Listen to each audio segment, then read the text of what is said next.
I'd like to talk to you about social context in this video because it's very important when you're coming to write in the Year 11 GCSE Drama exam. The social context of a play is really important because it affects how the character behaves. I'm going to show you a clip from one of my favourite sketches by Harry Enfield, and when it's finished I'm going to just talk to you a little bit about how social context helped to make the clip funny. It's full house at Wembley for one of the top matches of the 1933 season. One of the leading teams of today, Arsenal, formerly the Woolwich Arsenal, against the Liverpool team of 1991, who are playing for the first time in black and white. And they may also be surprised by the pace of the black and white game. Liverpool may be professionals trained to the peak of physical fitness, but Arsenal aren't daunted. There's Nat, mind your legs please, Nuthouse warming up. And there's the captain, Charlie Charles, one half of the famous Charles brothers. There's the right-wing demon, Wilf, adapted for speed filling, showing us his splendid skills. And in goal, the reliable hands that stand between the posts Hartley. Charlie Charles shaking hands with the referee, Mr. Hollingsworth from Cheltenham, and how touching, he's knitted him a lovely scarf. Some of the other Arsenal players are passing around some shag and some nice-looking sandwiches. Right what they are. But Liverpool have taken account of the whistle, and they're off, and it's a goal. Sorry our camera didn't quite catch it, it can't turn around that quickly. Stan Hartley didn't even have time to put his cigarette out. And the Liverpool team celebrate. They seem to be kissing. That's not very sure about that. So, Arsenal kick off. Their tactics obviously very, very different. Always a keen eye for the ball. Charlie Charles even spots when he's missed it. He shoots for goal. And it's a throw into Liverpool. The Liverpool player throws clean over their heads. And into the goal. 2, 3, 4. The only glimmer of hope for the Gunners is when they get the ball out of Finney on the wing. What's he going to do with it? Well, exactly what he was doing earlier. That's all he can do with it.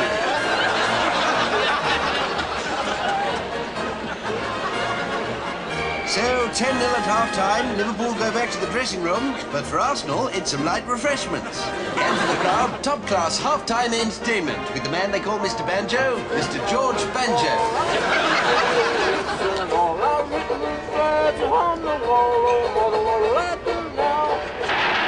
And the crowd found that most pleasant. So the second half, and Arsenal must have taken a stern talking to because they've come out with a markedly different approach to the game. Yes, that's listening up. The whistle blows.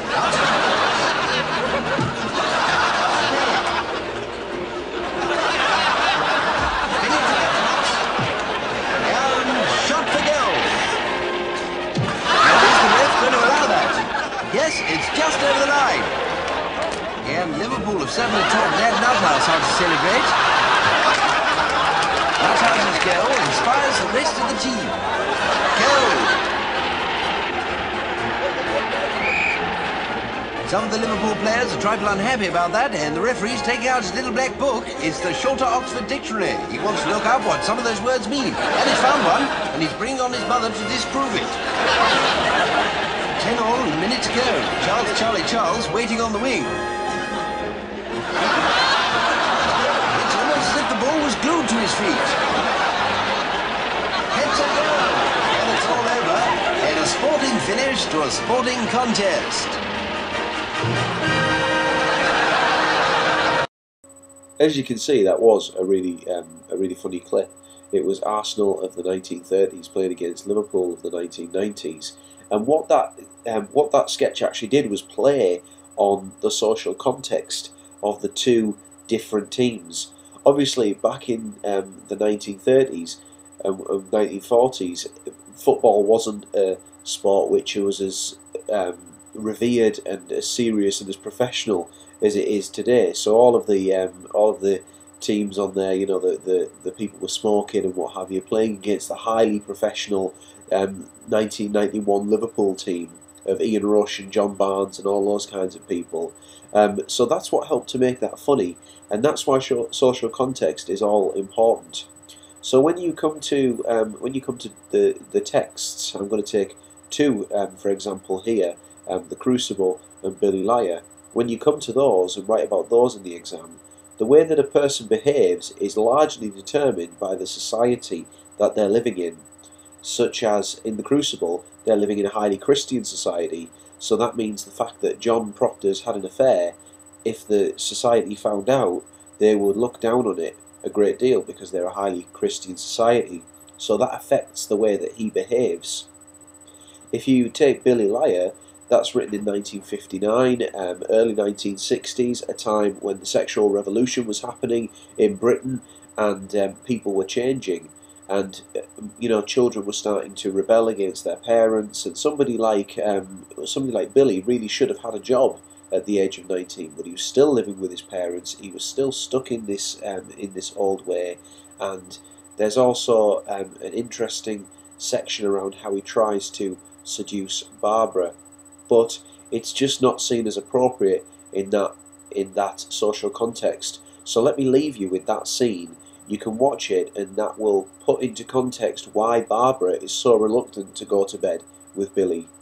Fall in love with anybody else. Of course not, Pet. Now, come on, let's talk about our cottage.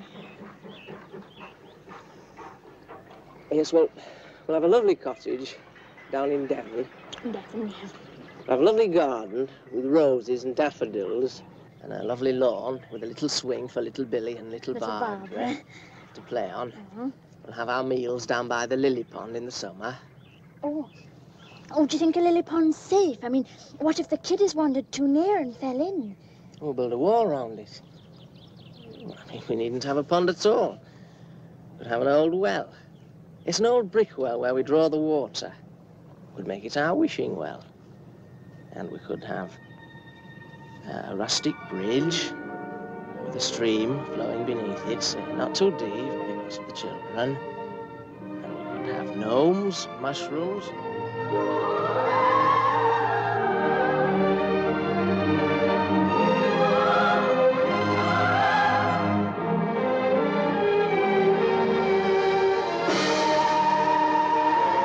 Billy, are you feeling all right? Of course, darling, why? Well, look where your hand is. Oh. Well, don't you want me to touch you? Well, it seems indecent somehow. You know you're making me ill, don't you? Oh, poor Pet, why am I making you ill? Surely you've heard of repressions. The nervous reactions of a man who's not... I know what you mean, Pet, but we must be patient. We must.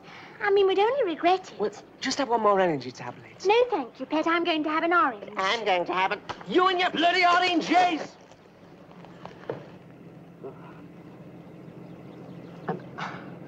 I'm sorry, darling.